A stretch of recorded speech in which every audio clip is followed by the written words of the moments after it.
share this.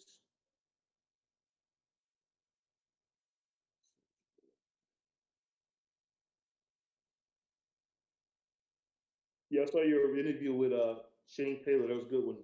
And yeah, I liked that one. I felt so bad when I was doing uh I had Chris Harris on. Yeah, I saw a little bit of that too. I Yeah. had so much technical difficulties, bro, on that. Oh, really? Did Oh, you? yeah. Oh, yeah, I saw at the beginning. Yeah, it It was was some echoes going embarrassing. on at the But beginning. he's a good sport, you know. He was a good sport. Yeah. And yeah, it was a good one. So anyway, we're ready to go, rock and roll, man. Um I pray this time you can hear me. yes, People can hear me. perfect. So, welcome back again to another episode on Huge Pop Wrestling. I am proud to say tonight I have my guest, William Jones, better known as Chilly Willy, ECW's original, man. How are you doing today, Mr. Chilly Willy? Good. Good. What's happening, Scott? Thank you for having me. Not much, man. Not much. Just got done watching that Elimination Chamber, and we'll get into that because I believe that you and I have we have some different opinions on that. Yeah, we do. I think I have a different. Yeah, all my friends have different opinions on that one. That shocked me, man. That really shocked me. It's all good. So my first question, I guess, is I guess I asked this question probably to everybody I talk to. When did you become a fan of wrestling, man? Oh man, when I was about 7, 8 years old, I used to stay up and watch wrestling, man. That if I was living with my grandmother, that's who raised me. So I would stay up, watch WWF at the time, and then when I go to North Carolina, because I live with my grandmother in New Jersey, I would watch NWA with my in North Carolina. So I would stay up on Saturday, man, and I would just watch that, and it was like they were like my superheroes, you know.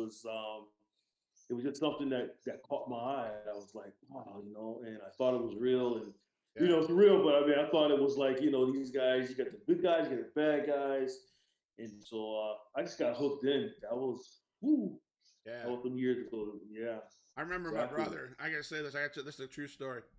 My brother and I lived with my parents. I went through some stuff in life, and I lived with my parents. I have a brother that's 11 years younger than me.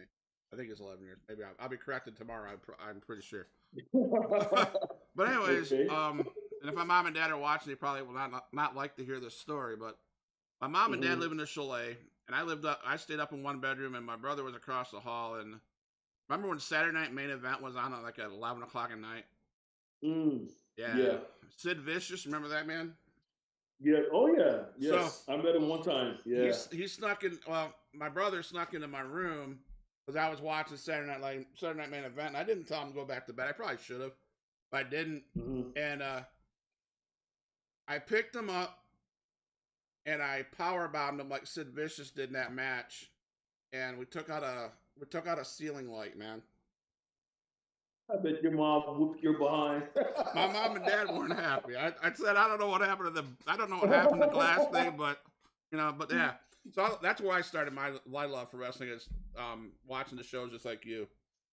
So right, exactly. You know, they're superheroes. We think they're all superheroes, and they look, you know, whatever. But when did you say, I want to do this, man? I want to do wrestling. It was you know, of course, when I was a young kid, you know, I thought, you know, I could do it, but it wasn't until high school, almost right at the end, before I was going to graduate, maybe a year, I really thought about doing it. You know, back in the day, back then in the 80s, late 80s or whatever, you know, we would have the pro wrestling would have a magazine, and then they have, you know, if you want to become a wrestler, you know, send your picture in here, your address. So I saw a photo or something, and it had Killer Kowalski School or something, and so I sent it in,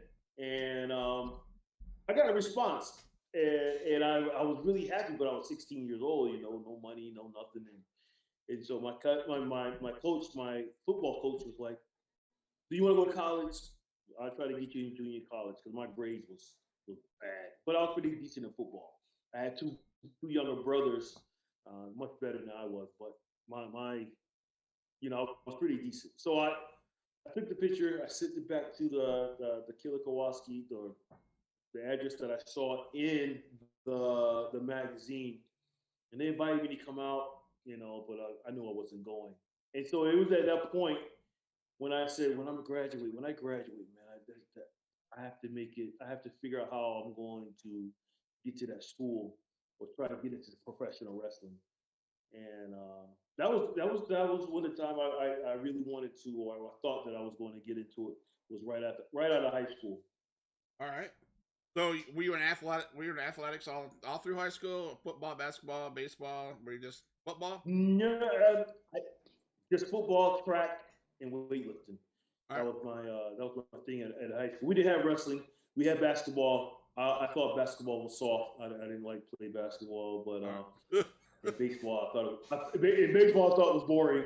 Yeah. And so I wanted contact sport, but then I did track, and I was like, there's no contact in track, but I did it because you had to stay fast to be on a football team, and then weightlifting, of course. So I just did weightlifting, track, and football. That was it. Okay. Who were your first ever live wrestlers you ever met? Very first live wrestlers that I met, that was probably 1989 in Rochester, New York. I was living there in Rochester, New York, and I was working at this the War Memorial, and I was doing security. And the WWE came, and like I said, I was doing security. I didn't really meet them, but I saw them. It was Terry Taylor, Andre the Giant, and then some of the wrestlers in the back. But I think I told you this before. Andre the Giant, when I saw him, he was coming up the stairs somewhere from the parking or something. And I'm telling you, man, this was the biggest man I've ever seen in my life. This is not. I mean, his shoe size. When I looked down at this guy, man, I was like, holy crap! I mean, I've never seen a man that big before. You know what I mean? And that right there freaked me out. But then that same time, I saw Terry Taylor. He came out, and I was full of security by the vendors almost somewhere, and he asked me to go get him a soda or something like that because he didn't want to come out. And that was the first two wrestlers that I saw personally, up front. So I did some digging on you, and I found out that you did some tough man competitions. Yes, yeah. That was interesting. There's some. It was more so I needed money at the time I was wrestling. Because I started wrestling in '97, and then I would see the tough man would come around in North Carolina in my area, and they had 3 different weight classes, but the flyer put up there was $1,500. So I thought if you won the thing, you get the $1,500. I didn't know it was $500 for each weight class. But anyway, I did it, and when I didn't have wrestling on a weekend or on a particular weekend, and they had the tough man come around, I would try out, and try out for the tough man. And I did think about 4, and then I think I did 5 really, but 4 of them I think I want to say they were recorded, but yeah, I did that, and that was like I said, it was interesting. Did you win? It was tough. It's 3 rounds, 1 minute. Oh, and you go ball for all, and you just, people just come off the street. It could be hookers, guys. When I mean hookers, meaning like they're like shooters. Okay. Not the hookers, but they're shooters in boxing. And I just remembered my first one that I did. I got to the final, and it was 3 fights that night, and I got to the final. And the last fight I did was with one big guy. He was so big, man. his hands couldn't even fit the gloves. And that was my first. That was my first win. I stopped him, I think, in the second round. So, Nice. from there, I got confident. Yeah, I got confident, man, and I was like, "Hey, let's do this. Let's do some more," And so I kept doing it until the last one. The last one I had was in Jacksonville, North Carolina, Camp Lejeune. That's the home of the Marines. And by that time, I was wrestling. I had blonde hair. Chilly Willy was already known, not known, but it was getting known. And uh, so when I walked in the crowd, when I walked through that crowd, man, I was already the heel. Because they didn't see it was the first time they see the guy with blonde hair coming in, and I'm making noises, and the first guy that I fought, he was he was a shooter. He was a professional boxer, not professional, but he was kind of like an amateur boxer. He was doing tough man for a while. He came in from Las Vegas. Me and him was about the same size. But at that time, I was 240. And God, I didn't lie to you, man. I got to the third round. Bone Crusher Smith, actually, the professional boxer, Bone Crusher Smith, was one of the judges there that whole weekend.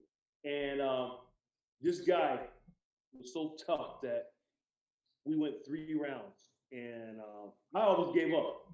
He was whipping my behind. I mean, this guy was kicking my behind. I couldn't see the punches come. Only thing I saw was boom, boom, boom. And just luckily, I knew how to grab him or hold him, kind of make it look nasty, rough, and I hit him one time with an uppercut, and his mouthpiece came out.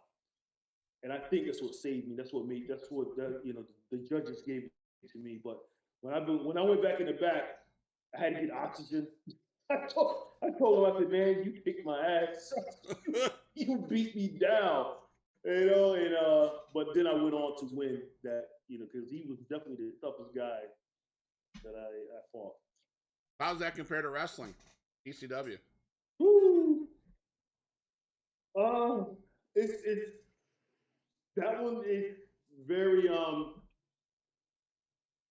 I mean, I ain't gonna lie, tough man was tough, man, because in wrestling, it's predetermined, right? So if someone hit you in the face, it's there's a way of doing it without knocking your teeth out, without unless someone actually make a mistake and hit you hard or whatever. But when you're doing a tough man and you're going up against people that are not, some that are really not experienced in boxing or fighting, but then they're just street fighting. It's just like a bar fight. That's tough. And then you got to go 3 rounds, 1 minute, and you would say, "Oh, that's not a lot. That's not." Well, if you never trained before, that's tough, man. I mean, you don't know how to control your breathing, because when you are punching someone, you're breathing. When you're getting punched, you know, that's taking the air out of you. So if you don't know how to control it, you're gonna almost hyperventilate. And so I thought that was hard, but it was only 4 times in my life that I did it, and it wasn't consistent like you're wrestling. Now with ECW, run up and down the road, that wear and tear on your body, wrestling every 3 or 4 days, that's a wear and tear on your body also. But I would definitely take the wrestling. I would definitely do the wrestling. So in your ECW days and indie days, who trained you? CW Anderson. CW. Well, there were three men that was instrumental in my life when it comes to wrestling. It's Dan Wright, CW Anderson, and Gary Simone. And so Dan Wright, I call him Buddha. Him and CW Anderson are cousins, first cousins. Okay. That's how I really got started. Okay. And then so CW was the trainer, but when he left, when he kind of left, he was going on the road of he was doing things with I want to say WWE, no WCW, trying in ECW, and so the other guy Gary Simone came in and filled in, but it was pretty much CW who laid down the fundamentals on my wrestling career. But Gary Simone, that's where I got my first match at a trailer park in Mount Airy, North Carolina, and that was my first match at a trailer park. Yeah, outside on a Saturday. There was some wrestling there that didn't show up. I got a picture. I got a bad picture. I got a picture of a bunch of trailers, a bunch of men with beer bottles. Oh yeah. Well. What happened was, the people that were selling the trailers, I don't know the company.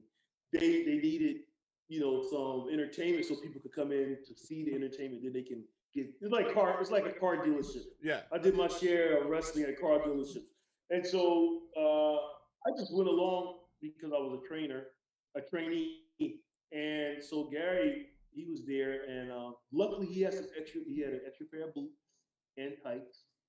Maybe he knew that they were going to put me in there, but yeah, we went, and a couple of guys didn't show up. So he said, "Chilly, what size shoe you wear?" I said, "Size 12." So he gave me his pair of boots. He had a pair of red boots with a white star on them, and I used those boots, man, for years until I got the OVW, and I busted out of them. But anyway, that was my first match. And I came out to the Black Crows. I never forget. And, but it wasn't a single. Yeah, it wasn't a single match. It was like a tag match or 3 or 6 man, something like that. And I just followed, man. I was green as a green. So I just sat there and followed, man, and they did their thing, I did my thing, and that was it. That was my first awesome match. Man. So would you say that C.W. Anderson was the one who introduced you to the ring? Oh yeah, definitely. Well, like I said, his cousin. Okay. How it started was 1996. I came home to my mom to live, and my dad, at the school when he worked at, they had a wrestling match, and there were guys like the Hardy Boys was on it, Joey Matthew, Kristen York, Steve Carino, Greg Helms, Mike Howell. Those guys were on it. I think CW was on it also. And so I went there, and I wanted to figure out, how can I do this? How can I get into wrestling? So someone told me to go talk to the DJ, and that's where C.W. Anderson's cousin Dan Wright was. He was doing the music, and and so I went there. He told me, "Hey, on Tuesday night, come here to Chilly, North Carolina, and you do a tryout." And so that's what happened. Because prior to that, I had went to the WCW power plant. Okay. So I made the power plant cut. Out of about 30 guys, there's like 3 guys left, but I didn't have the money to go to attend the whole school. It's like $3,000. $3,000. Yeah. Oh yeah. And so I didn't have the money, so that's when I came back. I came back home to North Carolina, and luckily I found them. And so yeah, we started training, and then CW went to the power plant. And that's what happened. He went to the power plant, and that's how I got trained more by Gary Simone. Awesome. So I did some reading. I think your first match was in March or in 1997. Am I right? Mm-hmm. Okay. Yeah. My first. I want to say my first actual wrestling match was in '97. I don't know what day it was. I know it was in the summertime. I think close to the summertime because it was outside. So you get those butterflies. I mean, it's got to be pumped up when you hear your music go through the ring, go through the curtain, and then or whatever. Is there butterflies? Oh man, I would. Yeah, for me, yeah, for definitely. I mean, I don't care. Even now, if I was, to go out in the ring, there's still that kind of nervousness that I get, that tingling in my stomach when I'm in the gorilla position, and it's like when you hear your music, you're like, oh snap, and then you go out and once you hit the curtain, it kind of goes away because you're there now. It's like there's no return. There's no coming back. Right. But right there, yeah, right there at the beginning, I get a little anxious, a little Right. butterflies there, definitely. Wow, that's You know, awesome, man. So you mentioned the Hardy Boys and Shane Helm. How are those guys to work with? Are they pretty cool guys, or? oh, when I back when they were on the Indies, yes, and I think they still are. I don't think they change. For me, they were really cool, very nice to me. If something was, they would try to correct, give you constructive criticism. Okay. Um, so I had a ball with them. Like I said, I was green as green, and they were trying to make their way up also. So but they had been in the business longer. Right. They had been Right. in the business longer, but I was just it was just cool to be around them. Then when I saw them when they went up, it was like, oh wow, I was in the locker room with these guys, and the Hardys. I remember they were starting to make their way in WWE. They were Okay. doing a lot of dark matches and and things like that, and they were traveling with WWE. They hadn't got signed, but they were just on the road a lot, and so that was really cool. Okay. Then with Greg Helms and Lodi, those guys, Brad Payne, he was also trained by C.W. Anderson also, Okay. I think a little bit. And then I remember him going to Ravens Flock. Yeah. Um, so the sign, he was the guy with the sign and everything. And so Okay. yeah, I mean, guys like that, Shannon Moore, being on a card with guys like that, Caprice Coleman and all those guys, awesome. I had a great time with them. One of my favorite was Raven. I loved Raven. Loved it. Yeah, So I just yeah, read my definitely. side notes. Your first match was in North Fork, Virginia on 7/12/97. Yes, So for ECW, yes. yes. You got to be proud of yourself, man. In 2000 and 2021, you made the top 500 PWI. 2021? 2000 and 2001. Really? Yeah, man. Oh, back then. Yeah, I back was in then. 2021, but No. Yeah, you're up in the.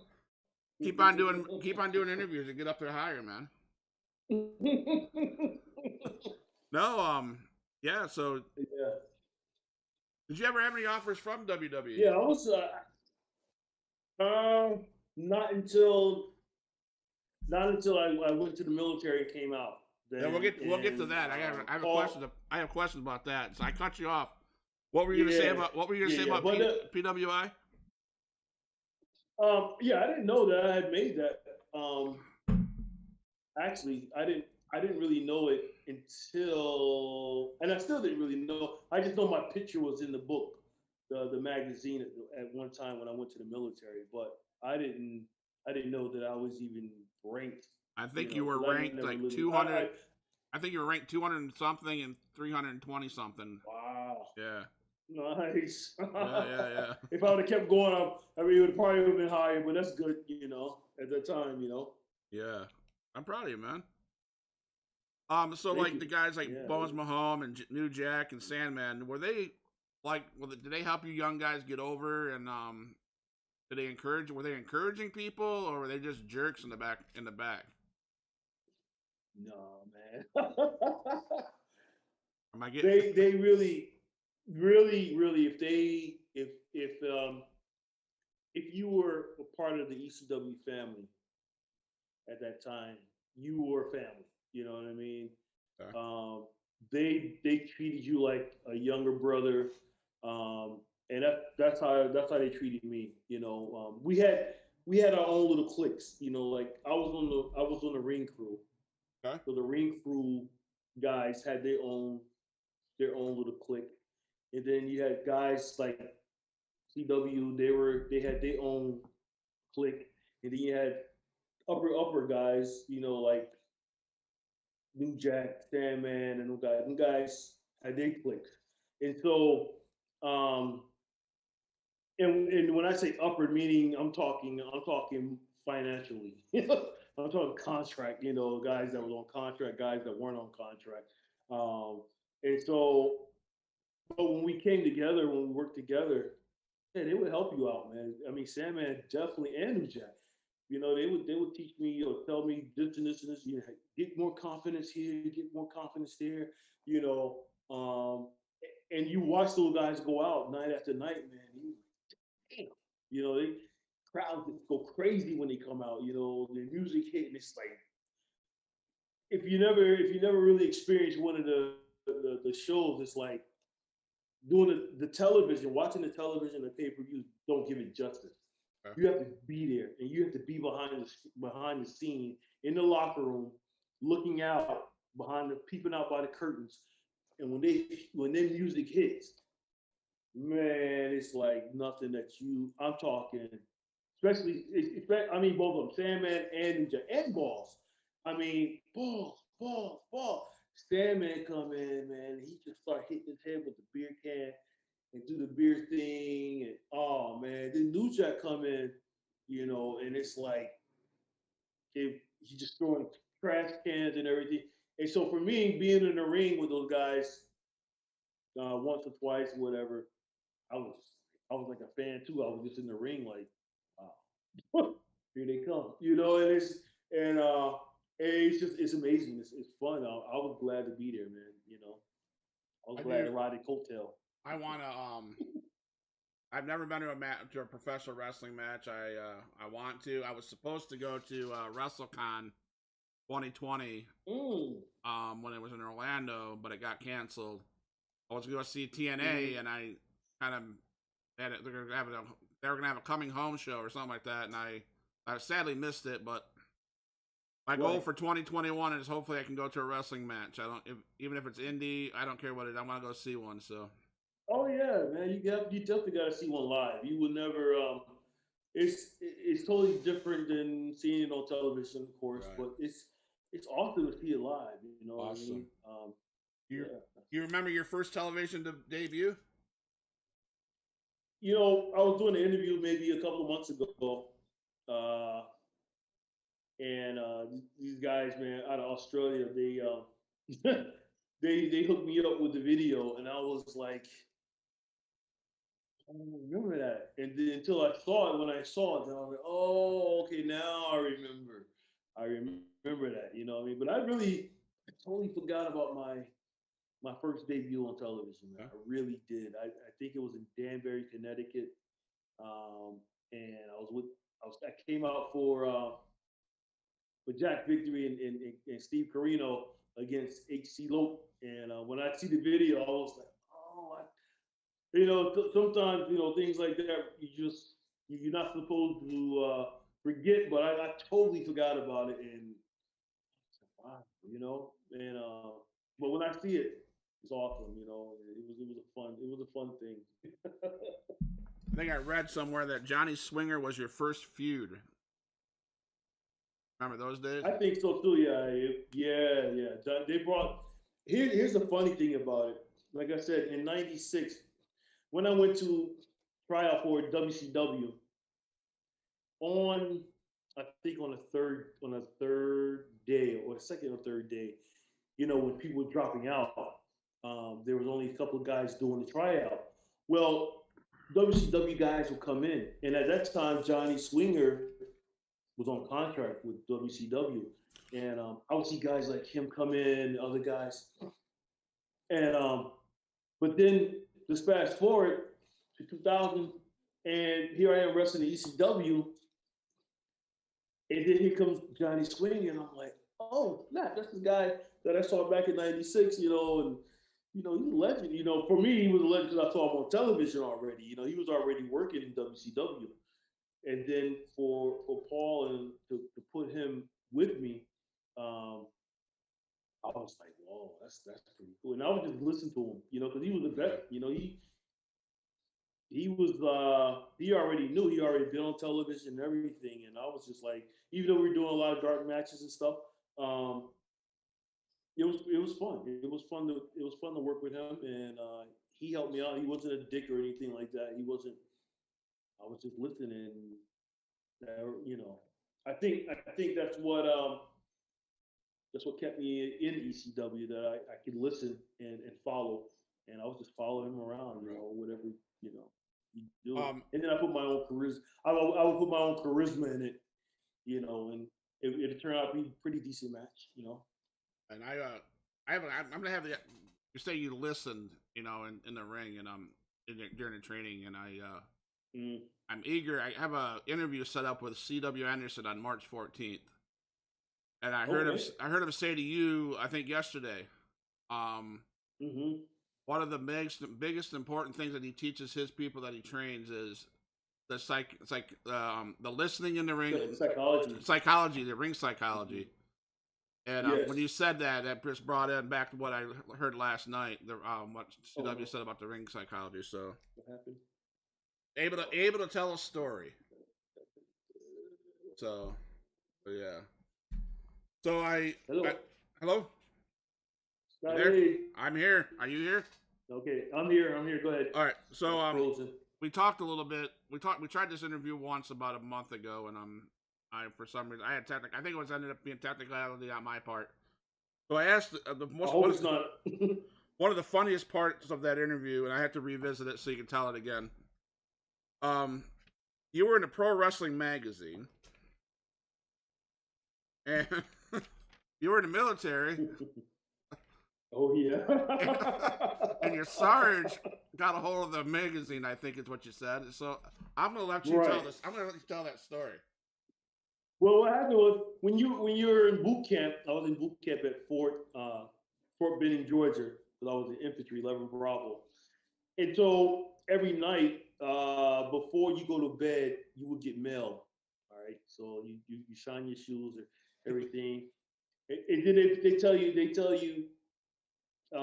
toes to the line. So you put your toes to the line around the barracks, and the sergeant pass out your mail. And so, they pass it out a mail, and the magazine is there, and it's already, they already got the pages, ready. And so he goes, Jones, and he goes, front leaning rest position, meaning get into the push up position. And so I was trying to figure what happened now. And so the drill sergeant is like, now mind you, I'm 31 years old when I went into the military, so I'm older than everyone in there. Even I'm older than my drill sergeant. And so, but he's, so what do we have here? We got a celebrity in the house.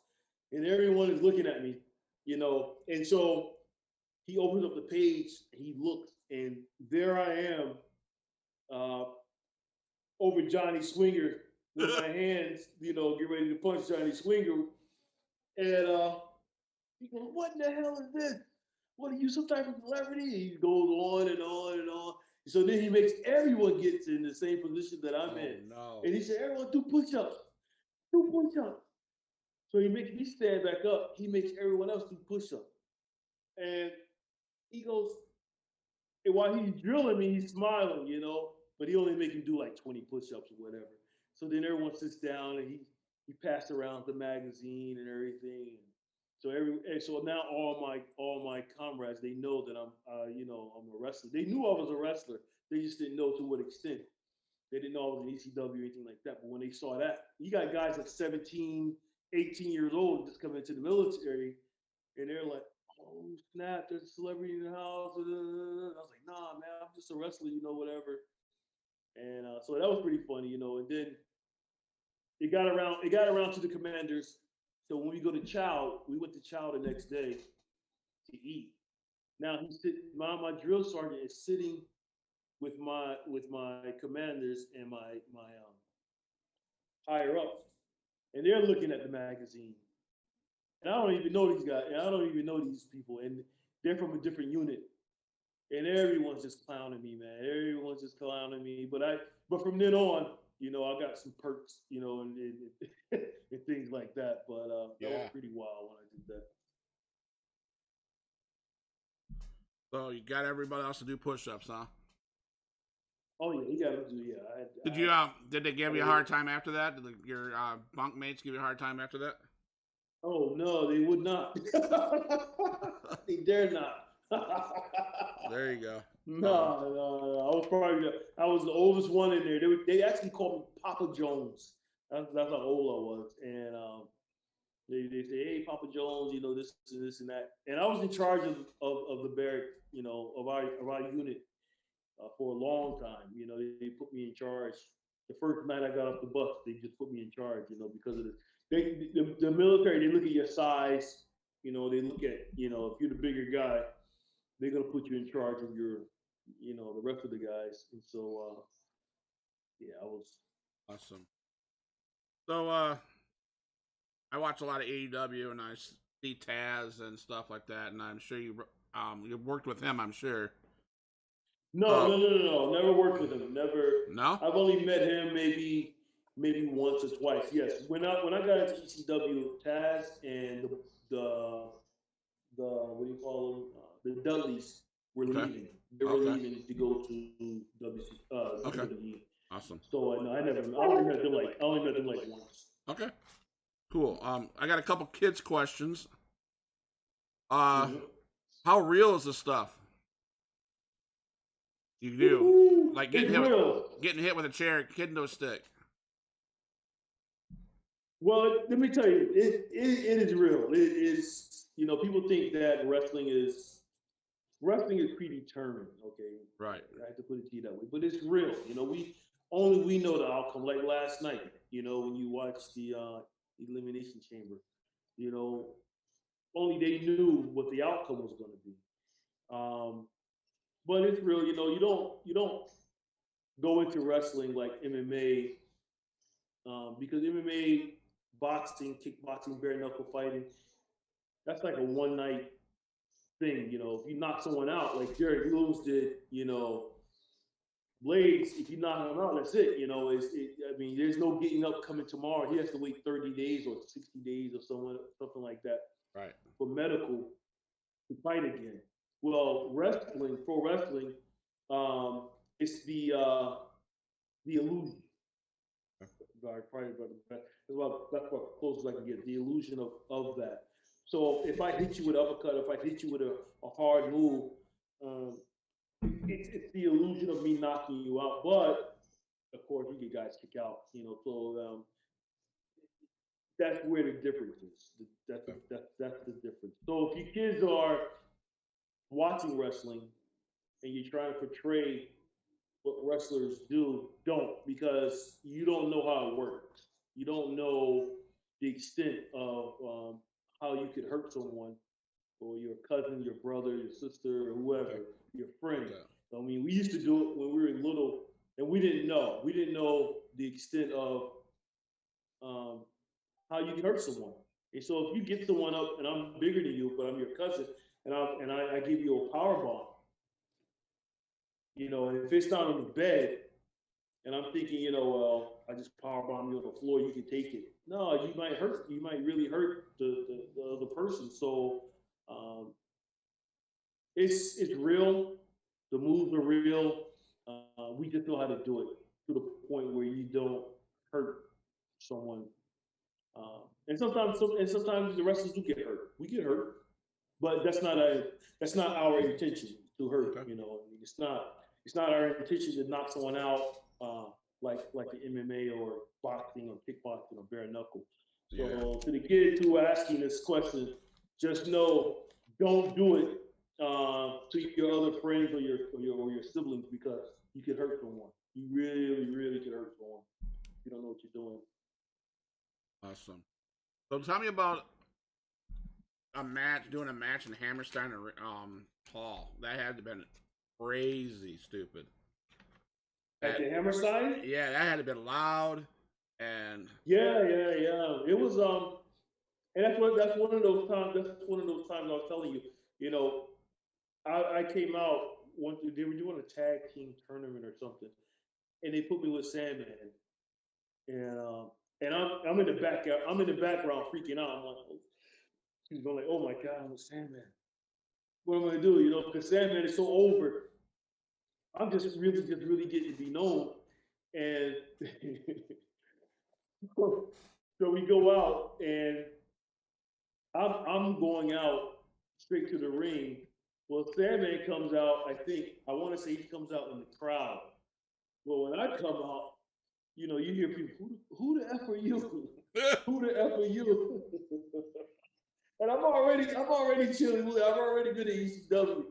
But the New York crowd, man, the Hammerstein they were so wicked. They were like, who the F are you? Who the F are you? You know, and then by the time the chant can really get loud, Sandman comes out, so the attention goes straight to Sandman. And I was like, whew, you know, it took the heat off of me, you know, and we lost that match. But, you know, just to be in the ring with him was like, and then you be in the ring with Balls Mahoney was like, wow. And I think one time or two, I was in the ring with New Jack, and I was also in the ring with Raven once. And so, because I had good size, I was pretty decent and whatever. And I don't know where Paul was trying to take me, whatever, but I did pretty decent, you know, just by being on a ring crew, and had my perks or whatever. But yeah, it was interesting, you know, and to be in the ring with Sandman was like, that was good.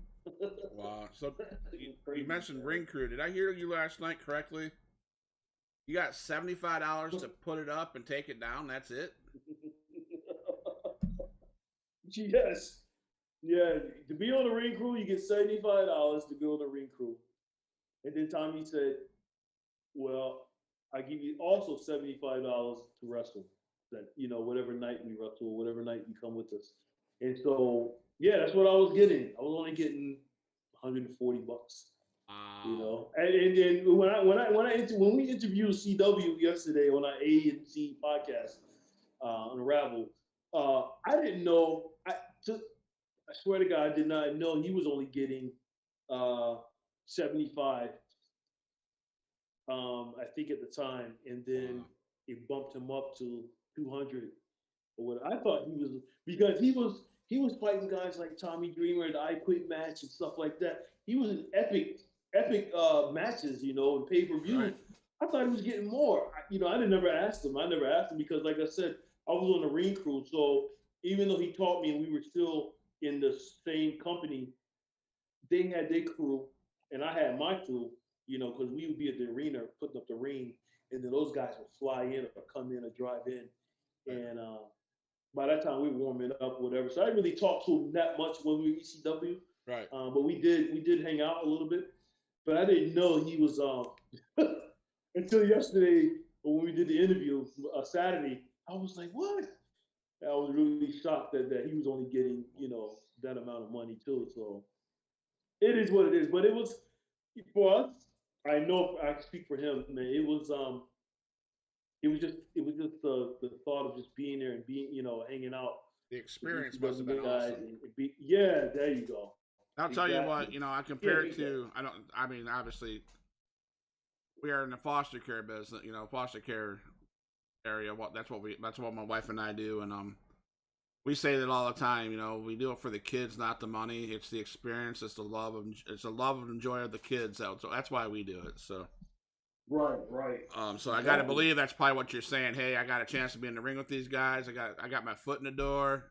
I get to do what I love to do. So that must keep it going. So you ever do any dark matches with WWE at all? If so, who? I did at that time before I went to the military. I only did 2 dark matches. Huh? And both of them were with a guy named Pkwy. Very, very good wrestler. And one was in Virginia, and then one was in Baltimore. Huh? Yeah. So you mentioned OVW around 2004. That was near the end of your wrestling career. Was that correct? 2005. Well, 2005, I think. Well, I got out of the military in 2004. WWE actually gave me a contract in 2004. I got out 2 months early than I was supposed to in my military contract. Because when we came back from Iraq, I was in Iraq for a whole year.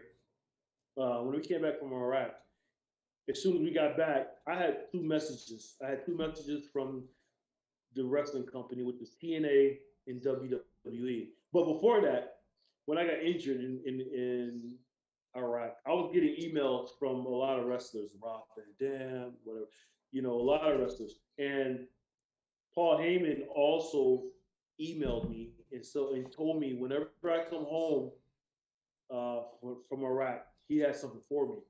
And so when I got back, that was it. I had two emails. I mean, two messages. One from TNA and one from WWE. Of course, I took the one from WWE because at that time I didn't know what TNA was. I had no clue because I was in the military. I was away for a year. I didn't know what TNA was, and so I took the call, and that's how I got signed with WWE. So, did you have any contacts or any interaction with Stephanie McMahon and Triple H and Vince? Only I met Vince once. I talked to him right before I got signed. John Laurinaitis introduced me to him and sat down in the office to talk to him, and he was like, hey, Chilly, you gotta, the man want to talk to you. I was like, who? He's like, Vince, Court, who? And so we go in, I talked to Vince McMahon, and he's saying, yes, he wanted me to do, I think kind of wanted me to do like this G.I. Joe, G.I. Bro gimmick, with the military. But he was impressed that I had went into the military and everything, and but that's what he wanted me to do. And so that was my first and only interaction with him. And then my interaction with Stephanie McMahon with the OVW. Okay. When she came down to OVW. But never Triple H. I never sat down and talked to Triple H. So what you that G.I. Joe, G.I. Bro, was that probably your worst gimmick they ever presented to you? Is that as far as the gimmick goes? Well, I couldn't be G.I. Joe. They still called me Chilly Willy. You know what I mean? Right. It was like it was like I was in OVW and they wanted me to put on these army fatigues, and I had this army stuff here, but people were still calling me Chilly Willy. So it was messing with my psyche. It was like, am I Chilly Willy or am I who? I couldn't figure out who this military guy was going to be. I was like, I don't know what to call myself, William Jones, and it didn't feel right. So whenever I would go in and do a promo, I remember doing a promo with Lance Storm and Paul Heyman, and I couldn't get it right. I was just like, I don't feel it. I don't feel it. And he went back and told Vince, he said, he doesn't feel this energy. He doesn't feel this gimmick. And when that went back to Vince, John Laurinaitis called me and said, hey, Vince think that you don't like the gimmick, and so we're going to do something else. We would see you to Puerto Rico, Carlos Colon, or something like that. And I was like, nah, I ain't going to Puerto Rico. But maybe if I would have stayed in wrestling, I would have, because it took a long time with a guy like Bobby Lashley. I was in school, I was in that class, with Bobby Lashley, Matt Morgan, Johnny Morrison, Nick Nemeth, which is Dolph Ziggler, Julian Hall, Beth Phoenix, Elijah Burke, the Boogeyman, Ken Anderson. I was in that class, and so if you look back how long it took, that's how long they've been doing this stuff. Yeah. And you see Bobby Lashley, you see Dolph Ziggler. Those guys they're still in it. You know what I mean? And John Morrison, look how many times he went to WWE, left, came back. Yeah. Same with Lashley. Prediction. You said Bobby Lashley. Mm-hmm. Prediction: he'll be the WWE champion by the end of the night. Saying. What? I don't think so. I don't think it's gonna come. I can't get Raw right now, but I don't think it's gonna come that soon. Well, it's gonna be. Well, okay, maybe not tonight, but by Fastlane, he will be WWE champion. We will be free from the Miz. Thank goodness. Anyway. I'm telling you, man, I think that's a good thing with Miz. But a lot of people don't agree with it. I think it's a good thing. He's a company man. He's not a guy that gets you injured. He hasn't been injured since never. Um, he could be the face. I'm predicting he could be the face. He could be the new. This is epic right here, Scott. I'm predicting Miz could be the next John Cena.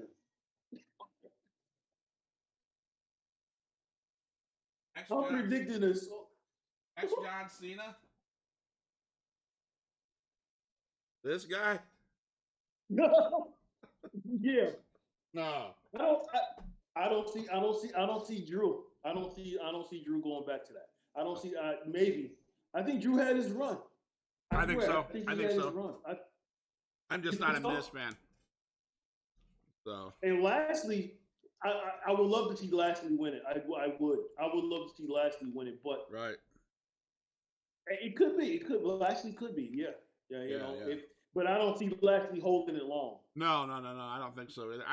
I mean, Miz is gonna have a good. He can have it for a little bit, but I don't think he's gonna hold it for a while. You don't think? Nah. I don't know. Okay. I don't know. Now I look, I know one thing. They got everyone talking. That's one thing I can say about the WWE now. They have opened some people's eyes because they were putting us to sleep for a while. They were, a lot of their pay-per-view was putting us to sleep and stuff. This swerve that they just did got people talking. It was a good move. It was a good move for sure. Yeah, very. Yeah. I found it interesting, so I'm gonna ask you. I'll probably ask C.W. Anderson the same thing. So from what I heard from his interview last night, the refs have an earpiece in their ear and backstage is talking to them, and the refs is the ref really talking to the wrestlers? I know. He said that on your broadcast, man. I know. He said that. You know, well, what happened was, let me tell you how I really figured this out. I was it was one of those times when I was visiting WWE when I was in the military, and we were going to do a dark match, not dark match, but we do training. All right, you do they set up the ring before Raw, SmackDown. Right. So I came in from the Army, and I was still in the military, but I went and changed my clothes to go work out with some of the guys. Well, Jamie Noble was in the ring calling. He was like doing a refereeing, and I was in the ring with someone. I don't know if it wasn't Davey Boy Smith Jr., but he was on the outside or somebody. Anyway, and so they said work. They just say work. You know, we're working. Well, Jamie Noble was calling it as a ref. You know, and this is mind you, we were just all practicing. And he was telling me to do something, and then he was telling the other guy to do something. And so anyway, when we got out, when we got finished with the ref with doing it, someone told me, he said, hey Jamie, that's Chilly Willy. And Jamie came over to me and said, oh shit. He said, Chilly, I didn't know that was you, man. I didn't recognize you without the blonde hair and everything. He said, if I would have known that, I would have called for more spots for you at this training. So fast forward, I didn't know because in ECW we didn't have that. The referee didn't have the earpiece thing like that. And so when I did my dark match with Cusick, what's the twins' name? They're the referee. They're very famous in WWE. The older guys, they're twins. Hebner. Yes. Yeah. Their son. One of the sons was the one who refereed my dark matches. Okay. But he didn't do anything. What me and Pat Cusick called in the back, that's what we did out front. It wasn't until recently that I figured out that they started calling things. And so I asked CW, and he was just telling me that they were calling things on him. And I was like, really? Because it didn't happen to me, but, you know, of course it happened to him. And that's what happens now. If you look at wrestling now, you got to look at it really closely. Whenever someone hits a move or something, go to the referee just not going over to ask them how they're doing. They're probably telling what to do next. Okay, gotcha. You know what I mean? Yeah. It's one of those things. So before we finish up, I didn't ask this question, man, and How did William Jones become Chilly Willy? I had a girlfriend at the time, and her brother-in-law was they were at the same house or something, and I called her one time, and he answered the phone, and he said, "Hey, Chill Will is on the phone," because I wanted to become Cyrus the Virus. Didn't know at the time because I didn't know about ECW that Don Callis was also doing the Cyrus gimmick. So I was in practice thinking I'm going to be Cyrus the Virus after the movie Con Air, you know? Yeah. And so one day, like when I called her, and he said, "Hey, Chill Will's on the phone." And so I went back to practice the next day, and I said, maybe I'll change that from Chill Will. Maybe I'll use that Chill Will or something like that. And I told Dan right at the time, and he said, "What about something like Chilly Willy?" And I said, "Like the Penguin?" He said, "Yeah." He said, "Why don't you do something like Chilly Willy or something like that?" And so from there, that's how Chilly Willy started. You know, but then I was Chilly Willy the Ghetto Superstar because the music, the song, Ghetto Superstar. So that was like my nature boy. So I would say, you know, I would come out Chilly Willy the Ghetto Superstar. So I would wear a chain with a lock on it, you know. I'd be like, "Yeah, this represents all the guys who are on lockdown in prison and stuff like that," and I come out with a Godfather hat on. So that was my look. And then I saw John Cena. He would wear the lock also. I was like, huh? Started something. He still might get it. Yeah. Don Callis. You said Don Callis? Yeah, I did. I think that, yeah. Well, he was the Cyrus Virus. Yeah, okay. He was the Cyrus. Yeah. I love what he's doing in AEW with Kenny Omega. That's one of my favorites. Yes, yeah. That's one of my favorites. Exactly. You know. Yeah. So. Yeah. AEW's it's good. It's okay. I mean, it's fast. It's too fast for me. Okay. But it's good. You know, those guys are fast and quick. You know, and. What would you say your favorite product that you watch now? The favorite product that I watch? Yeah. Definitely UFC. I don't even. Okay. Well, yeah. UFC, man. It's just, you know, I watch WWE if they do the like I said, if they do the pay-per-view. I have the network, and then now because we do a podcast, I do watch AEW now. You know, a lot. Starting to watch it, and Impact I haven't downloaded yet. I'm gonna start watching that. But in UFC and also bare knuckle fighting, I'm starting to like that. A lot of guys are coming over from UFC that's into that, and that's to me that's awesome, you know. But go back to AEW, man. There's a couple guys I like, big guys, you know. The Archer guy, he's one of them. Yeah, I like him. Yeah, he's really good. And there's another one, Mike, some really big guy. He remind me of Hernandez. Gino Hernandez back not was it Gino Hernandez? But anyway, Hercules Hernandez. He reminds me of it. Mike Cardona or something like that. Okay, yep. But anyway, yeah, them some big guys, man. I like the big guy. I like the big guy wrestlers. You know what I mean? Okay. I'm an old school guy, and so I like to see that. You know. My favorite boy is Sting, man. Oh yeah, Sting's still doing it. Love Sting. Sting is definitely, you know, Brian Cage, and they got some good wrestlers over there at AEW, man. Really good. They're fast moving. Even the girls are nice. You know, the girls are nice and everything. The only thing I don't like is the you know, a couple of things, but the one that sticks out to me is the you can't kick out of everything. You know, they have to really limit that. They have to limit the kicking out of everything, because if me and you are wrestling in the first match, and Shawn Michaels is the main event of our show, well, you know he's going to use the super kick, right?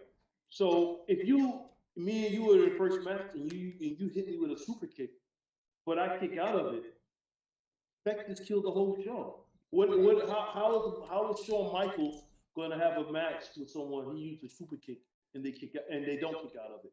But you used super kick against me, I kicked out of it.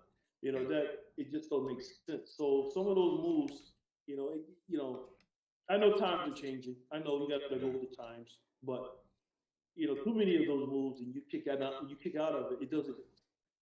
I don't know, it just doesn't. How many spears? As a wrestler, it doesn't. How many spears can you get and still kick out? Yeah, exactly. Yeah, same thing with WWE sometimes. Yeah. You know, how many times can you hit me with something and then you kick out? You know, it just doesn't. I don't know. How did you decide your career was over?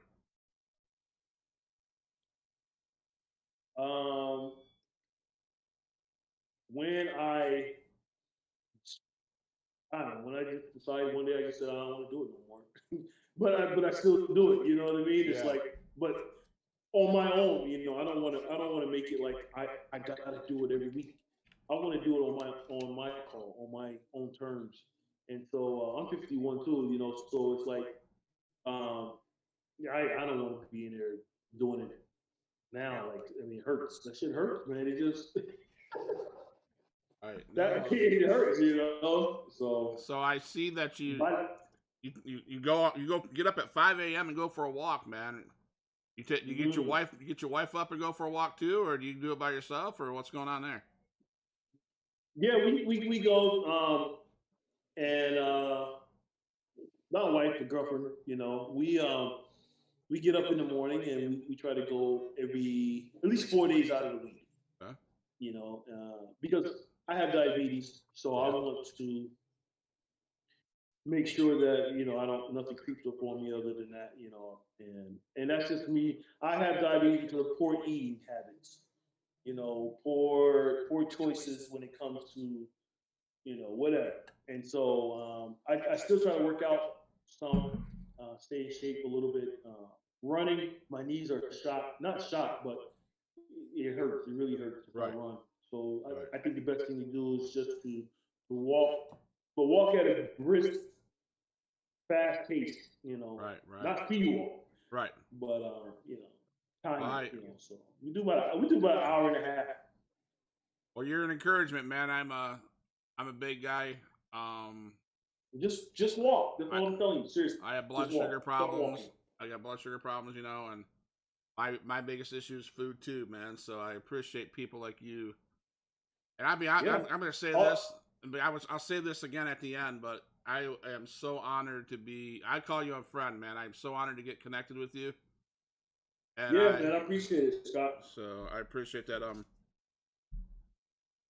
Let me see. Yeah. I just want to give a big shout out to all my former students here in the Philippines, yes. Man.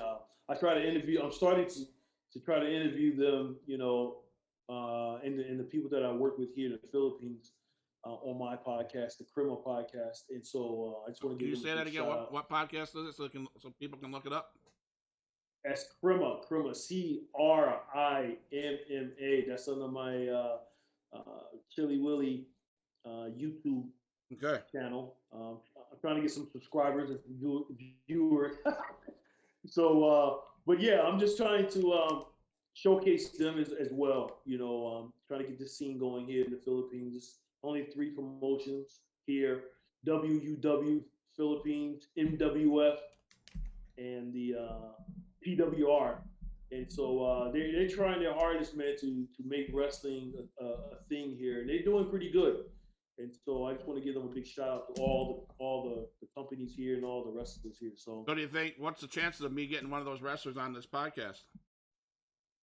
Oh man, we can definitely try to get you somebody to come up. I'm quite sure they'd love to talk to you. All right, so it's MWF and PWR. MWF, PWR, and then WUW Philippines. That's another promotion. WUW, huh? WUW Philippines. Yes. All right. One last wrestling question. Then I got Then I got like 5 real speed questions for you. All right.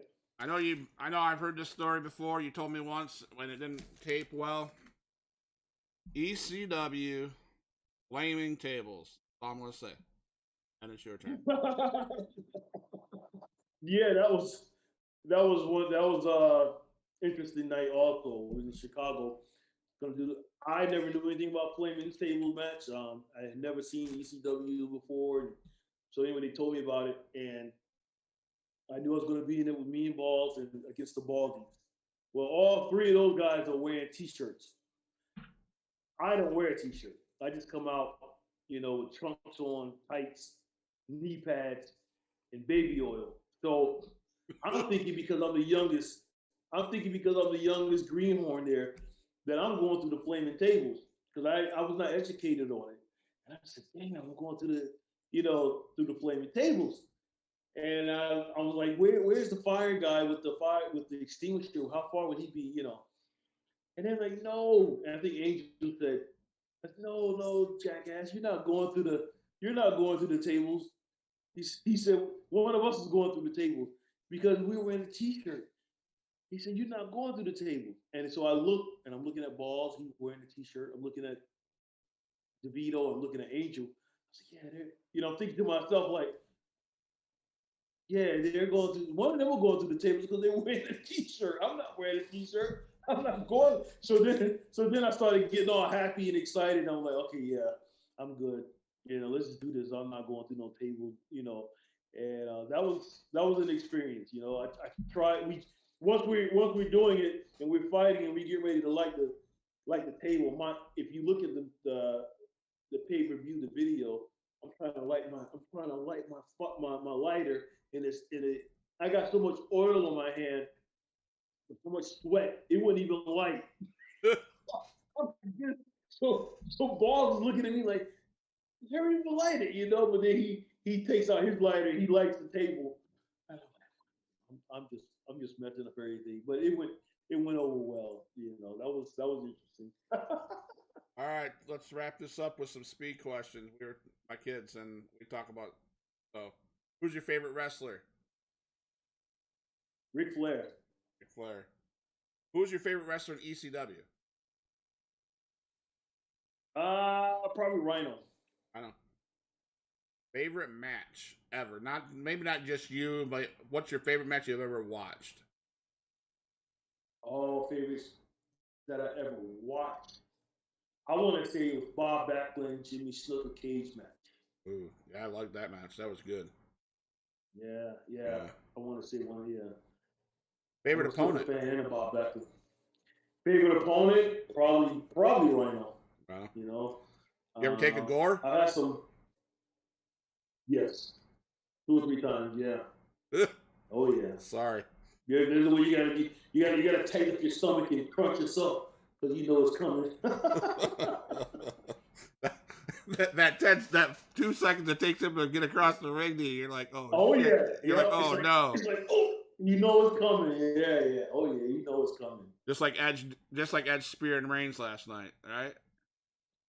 Yeah, exactly. Yeah. I mean, you got 3 guys in there that does the spear: Edge, Reigns, and Drew McIntyre. Yeah. Right. Bobby Lashley does it too. He can do it too. Yeah. Yeah. Favorite TV show? I know before I said CNN, but that's just an informative type of. I don't really watch. That's all I watch here, pretty much, unless I'm watching HBO. Okay. Probably. Yeah, I would just probably say HBO is my favorite channel. I ain't gonna say show. Right. Just my channel. Favorite food?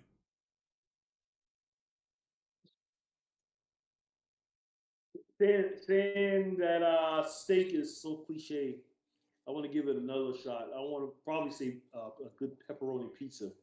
There you go. If it's from New York City. Yeah. If it's a New York City slice, yeah. So you met my wife, Miss Edie. She's a movie buff, so I have to ask this question for her. Okay. What's your favorite movie? Gotta be Scarface for me. Scarface? Yeah, gotta be Scarface. Yeah, and well, I did like. You remember The Outsiders with yes. The young Tom Cruise and who else was in that? Matt Dillon. Now that's a good movie. I like that too. That's probably one of my favorites. I like that one too. So. Yeah. That's all the notes I have, Chilly. I appreciate it, brother. Appreciate your time with me. Appreciate doing a second round. You and I got to hook up and do some kind of podcast, man. Okay, I try to get Twitch, whatever you call it. But it won't, for some reason, it won't let me. Maybe we'll do. It won't let me get in. Maybe we'll do a YouTube. Do something on YouTube, man. But yeah, I appreciate your time. I appreciate all your answers to your questions. Give your family love over there in the Philippines. Stay safe. Yes, brother. Once again, you too, man. You guys be safe. Thank you. Once again, everybody watching, that's Chilly Willy, ECW's own Chilly Willy, man. Love you, man. Peace out. Thank you, guys. Love you, man. Love be you good. Too.